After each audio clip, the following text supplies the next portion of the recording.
अस्सलाम वालेकुम, this is me doctor Awais Ahmad. एक यंग लड़का है, वो अपनी पूरी फैमिली के साथ ट्रिप पे जाता है एक हाइटेड माउंटेन पे। जब वो हाइटेड माउंटेन पे जाता है तो उसकी तबीयत अचानक ख़राब हो जाती है। वो अपनी फैमिली वालों को कहता है कि ट्रिप को कैंसिल करें, मैं ठीक नहीं हूँ। फैमिली वाले बहुत परेशान हो जाते हैं कि आपको यहाँ पे आखिरकार हुआ क्या। तो वो कहते हैं सिंपली कि मुझे हार्ट अटैक हो रहा है और मुझे हॉस्पिटल ले जाए फ़ौरन। जब फैमिली वाले उसको देखते हैं तो उसका कलर भी ख़राब होता है, उसकी पूरी बॉडी पे स्वेटिंग होती है। उसके हाथों को देखते हैं तो उसके हाथों पे ऐसे ट्रेमर्स होते हैं। वो कहता है कि मुझे डिजीनेस हो रही है। वो कहता है कि बस मुझे ऐसा फील हो रहा है कि चंद मिनट के बाद मैं बेहोश हो जाऊंगा और फिर इस दुनिया से पारे हो जाऊंगा। उसके फैमिली वाले उसके पल्स को चेक करते हैं तो उनका हार्ट बीट बहुत ज़्यादा हो जाता है। वो कहता है कि मुझे सुनाई देता है कि मेरा हार्ट बीट बहुत ज़्यादा है। वो कहता है कि मैंने फील किया कि मुझे हार्ट अटैक हो रहा है, मुझे शार्टनेस ऑफ ब्रेथ है, मुझे चेस्ट में बहुत ज़्यादा पेन है। बराए मेहरबानी मुझे ट्रिप नहीं चाहिए, मुझे सिर्फ और सिर्फ एक चीज़ चाहिए और वो है मेरी ज़िंदगी, मुझे हॉस्पिटल ले जाए। उनकी फैमिली वाले पूरे ट्रिप को कैंसिल करती है। जब वो नीचे आते हैं तो अचानक हॉस्पिटल से पहले वो ठीक हो जाते हैं। फैमिली वाले उसको कहते हैं कि यार तो एक्टिंग कर रहा था, अभी तो अचानक आप ठीक हो गए, हाइट से आप आ गए। असल में उसको एक कंडीशन था और वो कंडीशन था एक्रोपोबिया का। एक्रोपोबिया इन सिंपल लैंग्वेज इसको हम कहते हैं हाइट फोबियास। हाइट फोबियास वो कंडीशन होते हैं जिसमें एक बंदा इंटेंस फियर फील करता है जब वो किसी हाइट पे जाता है। असल सवाल ये है कि हाइट फोबिया हमें होता क्यों है, इसके काजेस क्या है। हाइट फोबिया असल में हमारे एक्सपीरियंस के बेस पे होता है। कुछ लोगों को हाइट फोबिया होता है और कुछ लोगों को सिरे से परवाह भी नहीं होती कि हाइट क्या चीज़ है, हाइट किस बला का नाम है, मुझे तो एक्साइटमेंट मिल रही है, मुझे तो परवाह नहीं है कि मैं जितनी हाइट पे भी जाऊँ। लेकिन कुछ बेचारे अगर वो छत पे भी जाए तो वो ऐसे फियर फील करते हैं कि यहाँ से मैं गिर जाऊँगा और मेरे डेथ हो जाएगी। असल में ये होता है हमारे लाइफ के एक्सपीरियंसेस के बेस पे। आपने जो एक्सपीरियंसेस लाइफ में ऑब्जर्व की है, जिस एक्सपीरियंस से आपकी लाइफ गुजर गई है, उस एक्सपीरियंस के बेस पे आपकी साइकोलॉजी बनती है, आपकी मेमोरी उस एक्सपीरियंस के बेस पे बनती है। मैं आपको एक मिसाल देता हूँ। अगर बचपन में आप किसी दरख्त से गिरे थे और आप ज़ख्मी हो गए थे तो आपके जहन में वो एक्सीडेंट होगा कि मैं हाइट से दोबारा गिरूंगा और ज़ख्मी होऊंगा, फिर आप दरख्त पे आप नहीं चढ़ते। अगर बचपन में आप सीढ़ियों से गिरे थे तो भी आपके जहन में ये एक्सपीरियंस होगा। अगर बचपन में आप छत से गिरे थे और ज़ख्मी हो गए थे, या अगर आप खुद नहीं गिरे थे, आपने दूसरे को गिरते हुए देखा था, या आपने दूसरे को छत से गिरते हुए देखा था और उसकी लाइफ चली गई थी, तो आपके जहन में ये एक्सपीरियंस होंगे और आप ये सोचोगे कि कहीं ऐसा मेरे साथ ना हो। तो इस एक्सपीरियंस के बेस पे आपकी साइकोलॉजी बनती है और फिर लेटर लाइफ में आपको एक्रोफोबिया या हाइट फोबिया का मसला हो जाता है।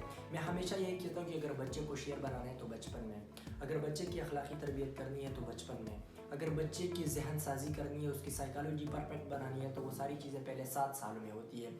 7 सालों के बाद फिर आप उसको चेंज नहीं कर सकते। चेंज कर सकते हैं लेकिन वो बहुत मुश्किल से आप करोगे। हम पहले 7 साल को इग्नोर करते हैं, तो पेरेंट्स को चाहिए कि पहले 7 साल को कभी भी इग्नोर ना करें। अगर बच्चों को बहादुर बनाना है तो पहले 7 साल में उन पर मेहनत करें। अब उनकी साइकोलॉजी ऐसी बनाए कि लेटर लाइफ में उनको कोई मसला ना हो। और बच्चों की सारी साइकोलॉजी अपने पेरेंट्स के इर्द गिर्द घूमती है। उनके लिए पेरेंट्स सब कुछ होते हैं। वो पेरेंट्स को देखते हैं और उनको फॉलो करते हैं। अगर पेरेंट्स को फॉर एग्जांपल कोई फोबिया है तो उनके बच्चों में भी फिर फोबिया होगा। अगर उनके पेरेंट्स बुज़दिल हैं तो बच्चे भी बुज़दिल होते हैं। अगर पेरेंट्स बहादुर हैं तो आपने देखा होगा बच्चे भी बहादुर होते हैं, क्योंकि बच्चे देखते हैं अपने पेरेंट्स को, उनको ऑब्जर्व करते हैं, उनकी एक्टिविटीज़ को ऑब्जर्व करते हैं और ख़ुद को उनकी तरह बनाने की कोशिश करते हैं। सो अगर आपके पेरेंट्स को एक्रोफोबिया है या हाइट फोबिया है तो बच्चों में भी एक्रोफोबिया होगा। पेरेंट्स को चाहिए अगर उनको एक्रोफोबिया का कंडीशन है भी तो अपने बच्चों के सामने इस चीज़ का एटलीस्ट इजहार तो ना करें कि हमें एक्रोफोबिया या हाइट फोबिया है। किसी भी किस्म का अगर आपको फोबिया होता है तो आपने अपने बच्चों को एटलीस्ट ये बताना नहीं है कि हमें ये चीज़ है, ना उनको ये शो करना है। कुछ पेरेंट्स सिर्फ रहम के लिए अपने बच्चों के सामने एक्टिंग करते हैं और उनकी पूरी साइकोलॉजी को ख़राब करते हैं। इसमें 2 टाइप्स ऑफ एक्रोफोबिया होते हैं। एक एक्रोफोबिया वो होती है जो बचपन के एक्सपीरियंस बेस्ड होती है, एक वो होती है जो यंग एज में आपको होती है। वो एक्रोफोबिया जो आप बचपन से लेके आते हैं अपनी ज़िंदगी में तो उसको ट्रीट करना आसान होता है, वो आसानी से ख़त्म हो जाती है। लेकिन जो एक्रोफोबिया या हाइट फोबिया आपको लेटर लाइफ में होती है तो उसको ट्रीट करना बहुत ज़्यादा मुश्किल हो जाता है। लोग कहोगे कि यार एक्रोफोबिया की कहानियाँ हमें ना सुनाएं, हमें पता है कि एक्रोफोबिया है क्या चीज़, हमने बहुत सी वीडियो देखी है, लेकिन सिंपल लैंग्वेज हमें हमारे मसले का इलाज बताए कि कैसे एक्रोफोबिया को ख़त्म करें, इसका इलाज क्या है। तो इलाज के लिए जो गोल्ड स्टैंडर्ड मेथड है वो है एक्सपोजर थेरापी। एक्सपोजर थेरापी में क्या होता है?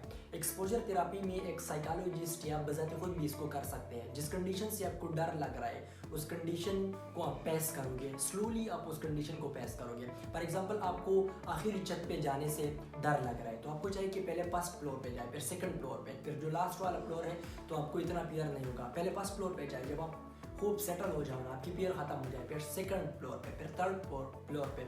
इसी तरह आपका एक्सपोजर आहिस्ता आहिस्ता होगा। एक्सपोजर थेरेपी गोल्ड स्टैंडर्ड है किसी भी फोबिया को ख़त्म करने के लिए। अगर आपको हाइट से फोबिया है, आप बहुत ज़्यादा डरते हैं, तो आपको चाहिए कि स्लोली एंड ग्रेजुअली आप खुद को एक्सपोज करें इस कंडीशन को। जब आपकी फियर ख़त्म हो जाएगी तो आपकी ये मेमोरी भी ख़त्म हो जाएगी, आपकी एक्सपीरियंसेस भी ख़त्म हो जाएगी और आपको ये एक्रोफोबिया का मसला लेटर लाइफ में नहीं होगा। अगर आप कहते हैं कि यार मैं इसको पेश नहीं कर सकता डायरेक्टली, तो आपको चाहिए कि आप गूगल पे या यूट्यूब पे ऐसी वीडियोस देख लें जिस वीडियो में एक बंदा बिल्डिंग में बैठा होता है और उसको बाहर व्यूज़ नज़र आ रहे हैं। ऐसी वीडियोस भी आप देख सकते हैं। आप ऐसी वीडियो भी देख सकते हैं जिसमें एक शख्स एक नैरो रस्सी होती है और उस पर वो जा रहा होता है, या एक ख़तरनाक पुल पे कोई बंदा जा रहा है, कॉन्फिडेंस के ज़रिए से वो जा रहा होता है। या आप ऐसी वीडियोस भी देख सकते हैं जिसमें कोई पहाड़ों पे क्लाइंबिंग करता हो। आप हाइकिंग की वीडियोस भी देख सकते हैं। आप चेयर लेफ्ट की वीडियो भी देख सकते हैं, ताकि आपकी फियर ख़त्म हो जाए कि यार ये भी मेरी तरह लोग हैं, इनको क्यों नहीं होता, सिर्फ मुझे होता है। ये आपकी साइकोलॉजी बेस्ड है और इसके लिए जो गोल्ड स्टैंडर्ड थेरेपी है वो एक्सपोजर थेरेपी है। एक्सपोजर थेरेपी आप खुद भी कर सकते हैं और इसको आप गूगल पे सर्च करके ऐसी वीडियोस भी देख सकते हैं, तो इससे आपका ये फोबिया ख़त्म हो जाएगा। अगर आप ये कहते हो कि मुझे कुछ मेडिसिन बताएं, तो मैं आप लोग कुछ मेडिकेशन भी बता देता हूँ। जो बेस्ट मेडिसिन है वो है बीटा ब्लॉकर्स। अगर आप बीटा ब्लॉकर लोगे तो बीटा ब्लॉकर आपके सेंट्रल नर्वस सिस्टम को स्लो कर देती है, आपके सेंट्रल नर्वस सिस्टम को डिप्रेस कर देती है। तो फिर आपको वो एग्जैजरेटेड फियर नहीं होगा किसी भी कंडीशन में।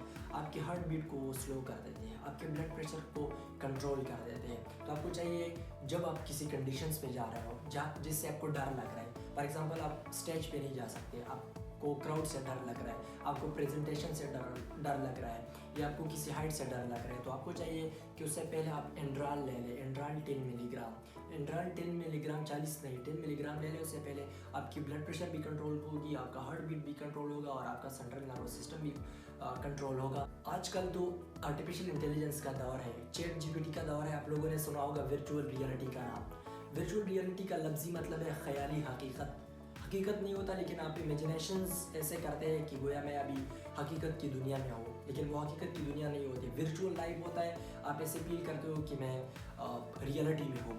तो वर्चुअल रियलिटी के ज़रिए से भी आप इस फोबिया को ख़त्म कर सकते हैं।